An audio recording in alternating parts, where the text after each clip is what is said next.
होशरुबा की दुनिया में आप सबको खुशामदीद कहती हूँ। चलिए अल्फाज के जादू से सजी एक नई दास्तान की जानब बढ़ते हैं। एक मर्द के लिए उसकी इज्जत और किरदार सबसे अहम होता है, और अगर वो मर्द अपनों से दूर परदेश में बैठा हो तो उसके लिए उससे भी ज़्यादा मुश्किल अपने जज्बात और अपनी ख्वाहिशात को काबू में रखना होता है, ख़ासकर अगर वो शादीशुदा मर्द हो। मेरी ये कहानी भी कुछ ऐसी है। शादीशुदा होने के बावजूद मुझे अपनी बीवी को छोड़कर ईरान जाना पड़ा। तो वहाँ कुछ औरतों ने मेरे साथ क्या जानकर आपके रोंगटे खड़े हो जाएंगे। मैं बिस्तर से उठा और गुस्ल खाने की तरफ बढ़ गया। मुझे गुस्ल करना था। मेरी ईरानी मैडम ने रात जो कुछ मुझसे करवाया था उसके बाद गुस्ल करना मुझ पर ज़रूरी हो गया था। मैं शावर खोलकर नीचे खड़ा हुआ और आंखें बंद करके रात के एक एक लम्हे को सोचने लगा। लेकिन पता नहीं क्यों जितना ज़्यादा मैं सोच रहा था उतना ही मेरा दिमाग बंद हो रहा था। रह रह कर मुझे बीवी का ख्याल आ रहा था जिसे मैं पाकिस्तान छोड़कर यहाँ आया था। मेरी ईरानी मैडम ने जो हरकत की थी मैं ख्वाब में भी सोच नहीं सकता था। वो जानती थी कि मैं शादीशुदा हूँ, इसके बावजूद भी पता नहीं कि उन्होंने रात मेरे साथ ये सब कुछ किया था। शावर के पानी के साथ साथ मैं परेशान हो रहा था और मेरी आंखों से भी पानी बह रहा था। मुझे अपने आप पर शर्मिंदगी महसूस हो रही थी और ये बात जानकर आप भी दंग रह जाएंगे कि किस तरह मेरी ईरानी मैडम ने मेरा नाम शाहनवाज़ है और मेरा ताल्लुक़ लाहौर से है। मेरी शादी को 10 दिन गुजरे थे कि अचानक ही मुझे ईरान की एक कंपनी से फ़ोन आ गया। मुझे वहाँ नौकरी मिल गई है। इस नौकरी के लिए मैं पिछले 4 साल से कोशिश कर रहा था, मगर मैंने सोचा भी नहीं था कि ये नौकरी मुझे उस वक्त मिलेगी जब मैं अपनी नई ज़िंदगी की शुरुआत कर रहा हूँगा। नौकरी को हासिल करने के लिए मैंने बहुत ज़्यादा मेहनत की थी, इसलिए जब मुझे ये नौकरी मिलने की खबर मिली तो मेरी खुशी की इंतहा ना रही। लेकिन वहीं दूसरी तरफ मेरी बीवी शानो, जिसे इस बारे में कुछ भी मालूम नहीं था, उसे पता चला तो उसने एक अलग ही हंगामा खड़ा कर दिया। वो इस कदर रोई कि मैं बयान नहीं कर सकता। कहने लगी, शाहनवाज़, आप मुझे इस तरह से छोड़कर नहीं जा सकते। ना ही शादी से पहले आपने कोई ऐसी बात की थी। ये तो सरासर ज़्यादती है मेरे साथ। मैंने उसे प्यार से समझाने की कोशिश की। मैं तो 2 साल पहले इस नौकरी के लिए कोशिश शुरू कर दी थी, लेकिन मुझे क्या मालूम था कि ये इस तरह शादी के 10 दिन बाद मुझे मिल जाएगी।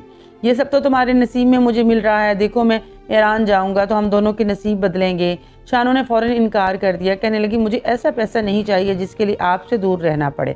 इससे पहले कि मैं शानो की बातों में आकर इनकार करता, हमारे झगड़े की आवाज़ पर मेरी माँ कमरे में चली आई और जब उसे मेरी नौकरी का इल्म हुआ तो वो बहुत खुश हुई।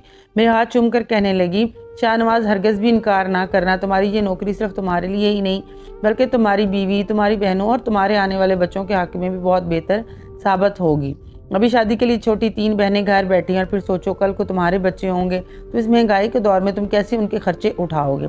शानो अभी रुखसत होकर आई है, वो इन बातों को नहीं समझती। जब घरदारी की जिम्मेदारी पड़ती है तब औरत को पता चलता है कि पैसा किस कदर अहमियत रखता है। अम्मा के आगे शानो बिल्कुल खामोश हो गई थी, लेकिन उसकी बिरस्ती आंखें बता रही थी कि वो अम्मा की बातों से इख्तलाफ रखती है।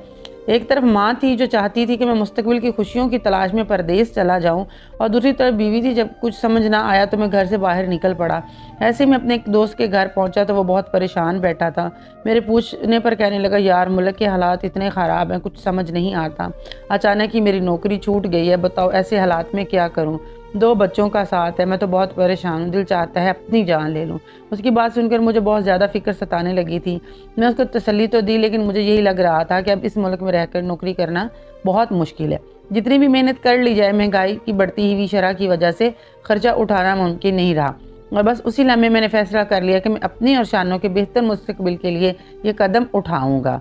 मैंने शानो के रोने धोने की इसकी बातों को नज़रअंदाज किया था। मैं बस पैकिंग कर रहा था। कंपनी ने मेरा वीज़ा, टिकट सब कुछ हफ्ते भर में ही भेज दिया था। शानो की अम्मा ने भी उसे बहुत समझाया था कि मेरे ईरान जाने से उसके हक़ में ही बेहतरी आएगी, लेकिन वो तो बस मेरा साथ चाहती थी। बार बार मेरा हाथ पकड़कर एक ही बात कहती, शाहनवाज़, मुझे छोड़कर ना जाए। जब मैं उसके आगे हारने लगता था तो उसका हाथ झटक कर कमरे से निकल जाता। मेरे लिए भी अपनी नई नवेली दुल्हन को छोड़कर जाना मुश्किल था, लेकिन ये हम दोनों के लिए ही बेहतर फैसला था। और फिर वो दिन आ गया जब मुझे शानो से जुदा होकर ईरान के लिए फ़्लाइट लेनी पड़ी। शानो की हालत ने मेरा दिल चीर दिया था, लेकिन मैं ये सोचकर खुद को तसल्ली दे रहा था कि वो 2-4 दिन मेरे बगैर रहने की आदी हो जाएगी। जब उसकी सारी ज़रूरतें और ख्वाहिशात पूरी होंगी तो वो समझ जाएगी मैंने ये सब कुछ उसी के लिए किया है। मुझे जिस कंपनी ने बुलाया था उन्होंने रहने के लिए फ़्लैट भी दिया था, इसलिए रिहाइश का कोई मसला नहीं था।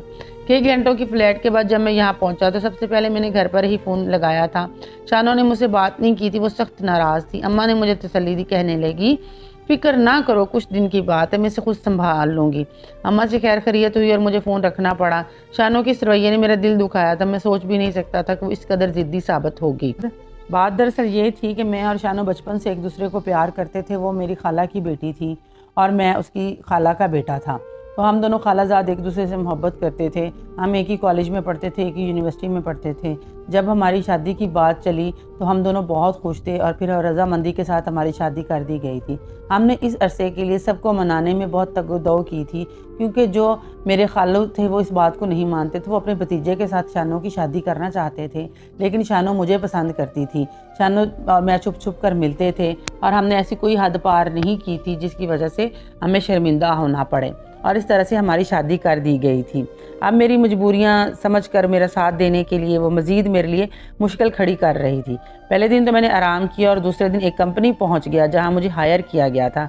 मेरी ईरानी मैडम औरत थी जिनके साथ मुझे काम करना था। उनकी इंग्लिश अच्छी थी और मेरी भी, तो हम दोनों इंग्लिश में ही एक दूसरे से बात कर रहे थे। उन्होंने बहुत अच्छे तरीके से मेरी खैर खैरियत भी पूछी और मुझे अपने मुल्क में खुश आमदीद भी कहा। मैडम के अंदाज कुछ अजीब थे। मुझे अपने सामने बिठाकर दूसरे से सर से लेकर पाँव तक देख रही थी। मैं अपने आप में सिमट गया था। उसकी नज़रें मुझे अपने वजूद के आर पार होती महसूस हुई थी। शायद मैं गैर मुल्की था, इसलिए वो अच्छी तरह मेरा जायज़ा ले रही थी, या फिर कोई और बात थी, मुझे अंदाज़ा ना हो सका। खैर, नौकरी का पहला दिन काफ़ी मसरूफ़ गुजर गया था। सारा दिन मैं मैडम के साथ साथ था। वो मुझे काम समझा रही थी। यहाँ का काम करने का तरीका पाकिस्तान से मुख्तलिफ था। यहाँ एक एक मिनट का हिसाब रखा जाता था। कोई और काम अपने काम से गफलत नहीं बरत सकता था। जब छुट्टी का वक्त आया तो मैडम ने मुझे ऑफ़र की कि मैं उनके साथ उनके घर डिनर पर चलूं। उनकी बात सुनकर मैं हैरान हुआ। तो वो कहने लगी, आप हमारे मेहमान हैं, पहले दिन तो हमारे साथ डिनर बनता है। वो मेरी मालकिन थी, इसलिए इनकार करना मुमकिन नहीं था। मैं उनके साथ उनके घर चला गया। घर गया तो बहुत ही खूबसूरत सा बंगला था, जहाँ की हर चीज़ पाकिस्तान से बहुत मुख्तलिफ और बहुत खूबसूरत थी। मैडम ने मुलाजमा को कहा कि खाने की तैयारी शुरू करवाई और मुझसे कहने लगी, ड्राइंग रूम में बैठने से अच्छा है मेरे कमरे में चलो। ये बात मुझे कुछ अजीब लगी कि मैं गैर औरत के कमरे में मुंह उठाकर चला जाऊं। कम अज़ कम मेरी तरबियत ऐसी नहीं थी और ना ही पाकिस्तान की तहजीब ऐसी थी। मैंने इनकार किया और कहा, नहीं, मैं ड्राइंग रूम में ही ठीक हूँ। वैसे भी मेरी मैडम अकेली औरत थी, घर पर एक मुलाजिम और मैडम के सिवा कोई नहीं था, इसलिए मैं ज़्यादा एहतियात बरत रहा था। अगर ये पाकिस्तान होता तो मैं एक अकेली औरत के घर कभी कदम रखने के बारे में सोचता भी नहीं। मैडम मुझे लिबास तब्दील करने का कहकर चली गई और जब वापस लौटी तो उन्होंने एक बहुत ही फैशन वाला सूट पहन रखा था जो मुझे नज़र चुराने पर मजबूर कर रहा था। वो कहने लगी, कम ऑन, अब तो मेरे मुलाजिम नहीं हो, हम कंपनी से बाहर, तुम यहाँ मेरे मेहमान हो, सुकून से हम बात कर सकते हैं। वो मेरा बिल्कुल बराबर आकर बैठ गई तो मेरे लिए सांस लेना मुश्किल हो गया। आज से पहले मैं किसी औरत के साथ तन्हाई में इस कदर करीब नहीं बैठा था। मैडम मुझसे मेरी शादीशुदा ज़िंदगी के हवाले से बातचीत करने लगी और बानों के मुतल्लिक सवाल पूछने लगी। मुझे हैरत इस बात की कि मेरी बीवी में इतनी क्या दिलचस्पी होगी, लेकिन उनके सारे सवाल जवाब मेरी शादीशुदा ज़िंदगी से जुड़े हुए थे। यहाँ तक कि उन्होंने बड़ी बाकी से मेरे और शानो के ज़ाती ताल्लुक़ के हवाले से भी सवाल कर लिया था और ये बात मुझे बिल्कुल अच्छी नहीं लगी थी। मगर मैं ये सोचकर खामोश रहा कि शायद यहाँ ऐसी बातें आम हों और वो लोग किसी की ज़ाती ज़िंदगी के बारे में सवाल करते झिझक महसूस ना करते हों। और फिर उन्हें एक बहुत ही अजीब बात ये कहने लगी, वो साल से तुम्हारी फ़ाइल मेरे सामने थी, लेकिन इस वक्त तुम कमा रहे थे। जब मुझे पता चला कि तुम शादीशुदा हो तो इस वक्त मैंने तुम्हें नौकरी के लिए बुलवाया, क्योंकि मैं एक शादीशुदा मर्द को ही रखना चाहती थी। जब पहली दफ़ा मैंने तुम्हारी तस्वीर देखी थी तो तुम मुझे बहुत पसंद आए थे और फिर जैसे ही तुम्हारी शादी हुई मैंने तुम्हें यहाँ नौकरी के लिए बुला लिया। मैंने हैरत से मैडम से पूछा, मेरी शादीशुदा होने से नौकरी का क्या ताल्लुक? मेरी बात सुनकर उनके चेहरे पर अजीब सी मुस्कुराहट आई। वो कहने लगी, पाकिस्तानी मर्द अगर शादीशुदा हों तो उनकी बात ही कुछ और होती है। मैंने समझी से उन्हें देख रहा था। वो हंसकर कहने लगी, कुछ ही दिनों में तुम समझ आ जाएगी। मैं ऐसा कहूँ कि कह रही हूँ, मैंने मैडम के साथ खाना खाया, बहुत ही अच्छा बना हुआ था। और उसके बाद जब रुखसत होने की इजाज़त लेने लगा तो मैडम कहने लगी, रात बहुत हो गई है, अब तुम यहीं रुक जाओ, मुझे कोई एतराज़ नहीं होगा। उनकी बात सुनकर मैं चौंक गया कि कैसे वो मुझ जैसे अजनबी को अपने घर पर ठहराने की बात कर सकती थी, जबकि वो खुद भी यहाँ अकेली रहती थी। आज हमारी पहली तो मुलाकात थी। मैंने बड़ी मुश्किल से उनसे इजाज़त ली, अपने फ्लैट पर चला आया। मेरी ईरानी मैडम कम अज़ कम मेरी समझ से तो बाहर थी। मैं उनकी मुस्कुराहट की बातों बहुत ज़्यादा पुरसरार लगती थी, लेकिन इस सब के पीछे उनका मकसद क्या था, इस बात का अंदाज़ा मुझे फ़िलहाल बिल्कुल भी नहीं हो सका था। मुझे शानों से बात भी करनी थी। मैंने शानों को फ़ोन लगाया लेकिन उसने तो मेरा फ़ोन ही नहीं उठाया। तंग आकर मैंने अपनी बहन को फ़ोन लगाया, उससे कहा कि अपनी भाभी से मेरी बात करवाओ। मेरे सख्त लहजे पर मेरी बहन घबरा गई, न जाने उसने शानों से ऐसा क्या कहा कि शानों मुझसे बात करने लगी। ना चाहते हुए भी मैं मुझसे शिकवा कर बैठा। उसने 2 दिन से मुझसे बात क्यों नहीं की है, मैं बहुत ज़्यादा परेशान हूँ। तो शानों खूब रोई, कहने लगी आप यहाँ मुझे छोड़कर चले गए, मेरा यहाँ कौन है? आपके जाते सारे घर के काम मेरे सर पर डाल दिए गए। शादी के 10 दिन बाद ही मुझे ऐसा लग रहा है जैसे मैं बेसहारा हो गई हूँ, कोई मेरा रहा ही नहीं। आप कहीं ना कहीं इसके शिकवे शिकायतों को समझ सकता था, इसलिए बस प्यार से उसे समझाता रहा और बहुत देर समझाने का ये ऐसा निकला कि वो खामोश हो गई। लेकिन फ़ोन रखने के बाद मुझे उसकी कमी शिद्दत से महसूस होने लगी। मैं सारी रात बेचैनी से करवटें बदलने लगा। मैं एक जवान मर्द था, मेरे अंदर बहुत से जज्बात थे और फिर शादी के 10वें दिन बीवी से दूर हो जाना एक इम्तिहान ही तो था। लेकिन मुझे ये अंदाज़ा नहीं था कि यहाँ आगे मेरे साथ क्या होने वाला। पहला महीना काफ़ी अच्छा गुजरा, मेरी तनख्वाह भी ठीक ठाक थी। मैंने घर पर जब इतना पैसा भिजवाया तो मेरी माँ की खुशी की इंतहा ना रही। वो कहने लगी देखो शाहनवाज, नौकरी छोड़ने के बारे में कभी सोचना भी मत, कहीं ऐसा ना हो कि शानों की बातों में तो लौट आओ। 2 साल पहले छुट्टी लेकर नहीं आ सकता मैं। इन 2 सालों में मैं तेरी एक बहन की शादी तो करवा ही दूंगी। अम्मा की बातें सुनकर मैं भी खुश हो गया कि चलो मेरे बाहर आने से कम मेरी बहनों की शादियाँ तो ठीक से निबट जाएंगे। अलबत्ता शानों के शिकवे शिकायतें अभी भी बरकरार थे, लेकिन मैं अब उन पर कम ही कान धरता था। जब भी वो शिकवा करती मैं अपनी मोहब्बत से उसे मना लेता। और फिर जैसे ही मेरी नौकरी का दूसरा महीना शुरू हुआ, एक शाम छुट्टी के वक्त मैडम ने मुझे अपने कमरे में बुलाया और कहने लगी तुम क्या काम से फारिग होते हो, अपने फ्लैट में जाकर बंद हो जाते हो। मुल्क आए हो, गैर मुल्क आए हो, यहाँ घूमना फिरना भी चाहिए, तुम्हें भी तो पता चले हमारा मुल्क कैसा है। मैडम की बात पर मैं मुस्कुराया, कहा कि मुझे यहाँ के बारे में कुछ मालूम नहीं है, यहाँ की ज़ुबान नहीं आती, बस इसलिए मैं अपने फ्लैट में जाकर बंद हो जाता हूँ। वो कहने लगी आज मेरे साथ चलो, मैं तुम्हें अपना शहर घुमाती हूँ, तुम यहाँ की खूबसूरती देखकर दंग रह जाओगे। उनके बहुत इसरार करने पर मैं उनके साथ उनकी गाड़ी में बैठ गया। वाकई ये शहर बहुत खूबसूरत था। काफ़ी देर तक वो मुझे मुख्तलिफ मुकामात दिखाती रही, फिर एक ऐसी जगह ले गई जिसका मैंने तसव्वुर भी नहीं किया था। वो एक छोटा सा डांस बार था जहाँ खुलेआम शराब पी जा रही थी, लड़कियों का रक्स भी हो रहा था। मैं ज़िंदगी में पहली दफ़ा किसी ऐसी जगह आया था, इसलिए मेरा सांस रुक रहा था और पता नहीं क्यों मेरे हाथ पाँव भी कँपा रहे थे। 5 मिनट भी न लगे और मुझे ऐसा लगा कि मज़ीद यहाँ रुका तो मेरी तबीयत ख़राब हो जाएगी। मैंने मैडम से कहा मेरे यहाँ रुकना मुश्किल है, ये सब कुछ मुख्तलिफ है, मैं इस मजाज का नहीं हूँ। मेरी बात सुनकर मैडम ज़ोर से हंसी और कहने लगी थोड़ी देर की बात है, तुम इन रंगीनियों के आदी हो जाओगे। इतनी खूबसूरती लड़कियाँ रक्स कर रही हैं, अगर तुम गौर से देखो तो नज़र ना हटा सको। मैडम ज़बरदस्ती मेरा हाथ पकड़ के मुझे डांस फ्लोर पर ले आएंगे और मेरे साथ रक्स करने लगी। मैं रक्स क्या कर रहा था, बस ज़बरदस्ती जैसे वो मेरा हाथ पकड़ कर मुझे घुमा देती, मैं घूम जाता। समझ नहीं आ रही थी कि किस तरह से इनकार करूँ, यहाँ से फ़रार हो जाऊँ। फिर इतनी देर में मैडम ने एक ड्रिंक भी मेरे हाथ में पकड़ा दी। मैंने इनकार किया और कहा कि मैं शराब नहीं पीता। तो वो कहने लगी शराब नहीं जूस है, मुझे मालूम है कि तुम शराब नहीं पीती। उनकी बातों में आकर मैं वो ड्रिंक पी ली, लेकिन वही हुआ जिसका मुझे डर था। कुछ ही देर में मैं अपने हवास खो बैठा और लड़कियों के साथ रक्स में महव हो गया था। और जब सुबह के वक्त मुझे होश आया तो मैं अपने फ्लैट में मौजूद था। मैं नहीं जानता था कि मैं यहाँ तक किस तरह पहुँचा और सारी रात क्या कुछ हुआ। मेरा सर बहुत ज़्यादा भारी हो रहा था। बड़ी मुश्किल से मैंने खुद को संभाला, मुँह हाथ धोया और फिर मुझे गुस्ल भी करना पड़ा, क्योंकि रात के किसी भी वाक़े के बारे में मुझे कुछ इल्म नहीं था। समझ नहीं आ रहा था कि मैडम ने मेरे साथ ऐसा क्या किया, जबकि वो जानती थी कि मैं शराब नहीं पीता। फिर उन्होंने मुझे झूठ बोलकर शराब पिलाई, एक ऐसी जगह ले गई जहाँ जाना काम सोच भी नहीं सकता था। पता नहीं वो क्या चाहती थी। काफ़ी देर बाद जब मैं खुद को संभाल पाया तो तैयार होकर दफ्तर पहुँच गया। मैडम पहले से ही वहाँ मौजूद थी। मुझे देखकर हंसी और कहने लगी। मैडम की मौजूदगी को देखकर मैं थोड़ा घबरा गया था। मुझे समझ नहीं आ रही थी कि मैं क्या करूं। मेरी मैडम हंसी और मेरी तरफ आई और मुझे कहती कि अगर मैं तुम्हें शराब पिला देती तो क्या होता। शाहनवाज, तुम तो जूस पीकर भी अपने होश खो बैठे, अगर तुम्हें सही में शराब पिला देती तो क्या होता। मैंने नाराज़गी से उन्हें देखा और कहा कि आप पिला देती तो क्या होता, मैं नहीं पीता, आपने मुझे जूस नहीं शराब ही पिलाई थी। वो कहने लगी जितनी हल्की शराब मैंने तुम्हें दी थी इसे यहाँ जूस ही कहा जाता है, मुझे क्या मालूम था कि तुम इसी में बहक जाओगे। मैंने शर्मिंदगी से नज़रें झुका ली और मैडम से कहा कि मैं आइंदा ऐसी किसी जगह नहीं जाऊँगा। उन्होंने मेरे हाथ पर हाथ रखा और कहने लगी मैं तो बस इसलिए तुम्हें लेकर गई थी कि तुम अपनी शानों की कमी को महसूस ना करो। मैं जानती हूँ कि तुम अपनी बीवी को बहुत ज़्यादा याद करते हो, परदेसियों के लिए औरत के बगैर यहाँ ज़िंदगी गुजारना मुश्किल है। मैं इस बात से अच्छी तरह वाकिफ़ हूँ। मैं तुम्हें एक ऑफ़र देती हूँ और इस ऑफ़र के लिए तुम्हारे पास 24 घंटे देती हूँ। 24 घंटों में मेरी ऑफ़र को कबूल कर लो तो तुम्हारी ज़िंदगी बदल जाएगी, नहीं तो तुम्हें परेशानी उठानी पड़ेगी। कौन सी ऑफ़र, मैंने हैरत से पूछा। मुझे समझ नहीं आ रहा था कि अचानक ही इन्हें क्या हो गया है। वो कहने लगी बहुत ज़बरदस्त ऑफ़र है, सोच समझ कर जवाब देना है। ये बात तो तुम्हें भी मालूम है कि तुम 2 साल तक अपनी बीवी के बगैर यहाँ गुजार नहीं सकते, इसलिए मैं तुमसे शादी करना चाहती हूँ। तुम मुझसे शादी कर लो, हम दोनों यहाँ अच्छी ज़िंदगी गुजारेंगे, तुम अपनी बीवी को पैसे भिजवाते रहना, वो भी खुश रहेगी। मैडम की बात सुनकर मैं हक्का बक्का रह गया और अपनी कुर्सी से उठ खड़ा हो गया। मैंने कहा, ये आप कैसी बातें करिए मैडम, आप जानती हैं मैं शादीशुदा हूँ, 10 दिन की दुल्हन को छोड़कर यहाँ आया हूँ, कैसे उसे धोखा दे सकता हूँ, फिर आपसे शादी।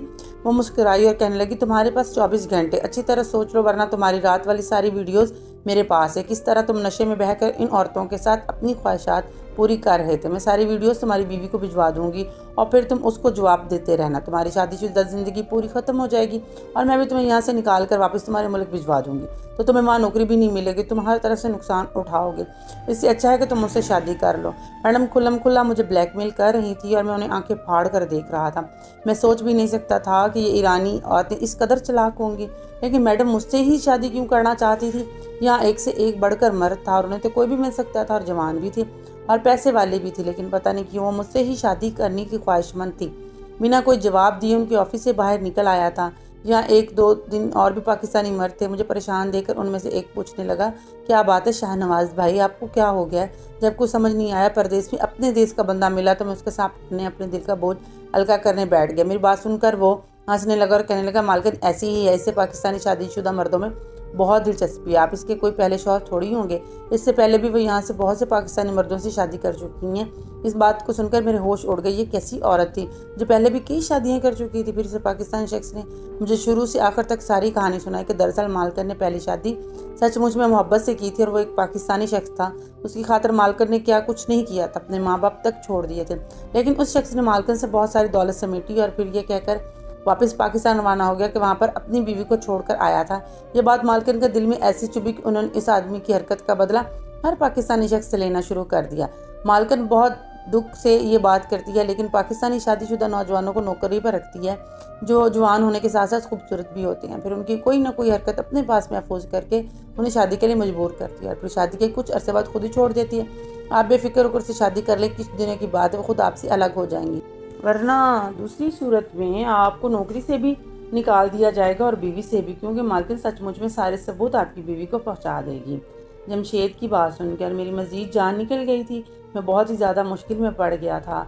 मेरा अपनी मैडम से शादी का कोई इरादा नहीं था। मैं शानों को धोखा नहीं देना चाहता था और उस रात भी जो कुछ हुआ था मैंने अपनी मर्जी से नहीं किया था, बल्कि मैं तो पूरी तरह नशे में था और मैडम ने पता नहीं मुझे ऐसा क्या कुछ करवा दिया था जिसकी धमकी वो मुझे अब दे रही थी। जैसे जैसे वक्त गुजरता जा रहा था मेरी सांसें रुकने लगी थी। ये 24 घंटे मेरे लिए ज़िंदगी और मौत जैसे हो गए थे। मैं एक दफ़ा फिर अपनी मालकिन के पास गया था, उनके आगे हाथ जोड़े और उससे दरख्वास्त की कि मैं उनसे शादी नहीं कर सकता। मुझे अपनी बीवी से मोहब्बत है, मैं उसे धोखा नहीं देना चाहता। लेकिन मालकिन की बात अपनी जगह कायम थी। वो कहने लगी कि शादी तो तुम्हें करनी होगी, वरना मैं तुम्हें नौकरी से ख़त्म करवा दूंगी और तुम्हें वापस भिजवा दूंगी, लेकिन साथ ही तुम्हारी जिल्लत का सामान भी करूँगी। तुम सारी ज़िंदगी अपनी बीवी को सफाइयाँ पेश करते रह जाओगे, वो तुम पर यकीन नहीं करेगी। मैडम की बातें सुनकर मुझे अंदाज़ा हो गया था कि वो अपने मकसद से पीछे नहीं हटेगी। मैं उनके कमरे से निकल आया था। फिर 24 घंटे पूरे होने से पहले मैं खामोशी से अपना टिकट बुक करवाया, अपना सामान समेटा और वापस पाकिस्तान की फ़्लाइट ले ली। मैं नहीं जानता था कि आगे क्या होगा, लेकिन मैं ऐसा कुछ नहीं कर सकता था जिसे मैं अपने घर वालों की नज़रों में जाके गिरता। मैं पहले ही मेरे जाने से खुश नहीं थी और वो बहुत खुश होगी जब मैं जाऊँगा। जब उसको दूसरी शादी का इल्म होता तो शायद पूरी तरह टूट जाती। घर पहुँचा तो मेरे घर वाले मुझे दरवाजे पर देखकर हक्का बक्का रह गए। किसी को यकीन नहीं आ रहा था कि मैं इस घर आ गया हूँ। अम्मा ने मुझसे न जाने कितने सवाल पूछ लिए थे, मेरे पास किसी बात का कोई जवाब नहीं था। मैं कमरे में गया तो शानों की नज़र मुझ पर पड़ी और उसकी चीखें निकल गई। मैं उसे सीने से लगा लिया, रोने लगा तो वो बहुत कमज़ोर हो चुकी थी। ऐसा लगता था जैसे खाना पीना छोड़ दिया। मुझे उसकी हालत देखकर बहुत अफसोस हुआ। जिसकी खातिर मैं परदेश गया था उसी के साथ ही ये सब कुछ हो रहा था। वो पूरी तरह मिट्टी हो रही थी। मेरी तरह रोने पर वो बेचारी घबरा गई थी। मैं उसे ये कह दिया कि मैं उसके बगैर नहीं रह सकता था, इसलिए लौट आया। मेरी माँ ने मुझे बहुत बुरा भला कहा, लेकिन मैं उन्हें क्या बताता कि मैं किस कदर मजबूरी में वापस लौटा था। कुछ ही दिनों मुझे यहाँ पर भी नौकरी मिल गई थी, बहुत अच्छी ना से लेकिन बुरी भी नहीं थी। हमारे घर का गुजारा मुमकिन था। फिर आहिस्ता आहिस्ता मैंने शानों को सारी हकीकत भी बता दी कि मैं क्यों लौट कर आई। सुनकर उसकी जान निकल गई थी। वहाँ की औरतें ऐसी होती हैं। वो मेरी शुक्रगुजार थी, मैंने उसे धोखा नहीं दिया, दूसरी शादी नहीं की। कभी कभी मैं सोचता हूँ कि हम मर्दों के लिए पैसा कमाना कितना मुश्किल काम है। हमें घर बार छोड़कर परदेश जाना पड़ता है और वहाँ पर ऐसे बहुत से लोगों के शिकार हो जाते हैं जो हमारे साथ खेल खेलना चाहते हैं। मेरी ईरानी मैडम भी ऐसी ही थी। मुझसे शादी की खातिर उन्होंने न जाने उस रात मुझसे क्या करवाया था, मैं नहीं जानता था। शायद वो मेरे अंदर के जज्बात जगह को अपना मकसद हासिल करना चाहती थी, लेकिन मैं इसी बात का एहसास दिलाना चाहती थी कि मैं तनहा हूँ और मुझे शादी करनी चाहिए, लेकिन मैंने भी सही वक्त पर सही फैसला किया था और लौट कर नहीं गया था। अपनी सब माँ बहन बेटियों से कहना चाहता हूँ कि अपने घर के मर्दों का ख्याल रखें, उनकी परेशानियों और जिम्मेदारियों का एहसास करें, क्योंकि घर में रहने वाली चार दीवारी का तहफ़्फ़ुज़ पाने वाली औरत इस बात को नहीं जानती कि हम मर्द नहीं ये तहफ़्फ़ुज़ और खुशियाँ देने के लिए घर से बाहर की धूप में किस तरह अपने आप को जला कर रखा है। ज़िंदगी और खुशियों पर हमारा भी हक़ है, लेकिन हम अपने घर वालों की खातिर अपने सारे हकूक़ को भुलाकर बस फ़राइज़ को निभाने के लिए दिन रात कोशिश करते रहते हैं। हम जैसे मर्दों के हक़ में हर माँ बेटी बहन को दुआ करनी चाहिए। क्या ख़्याल है आप लोगों का? अपनी कीमती आरा का हमें ज़रूर बताइएगा और साथ रहने का शुक्रिया। अगर आप अपनी या अपने किसी फैमिली वाले की इस तरह की कोई कहानी, सच्ची कहानी हमारे चैनल पे लगवाना चाहते हैं तो आप हमसे इंस्टाग्राम पे, फेसबुक पे और टिकटॉक पर रब्ता कर सकते हैं। जज़ाकल्लाह खैर।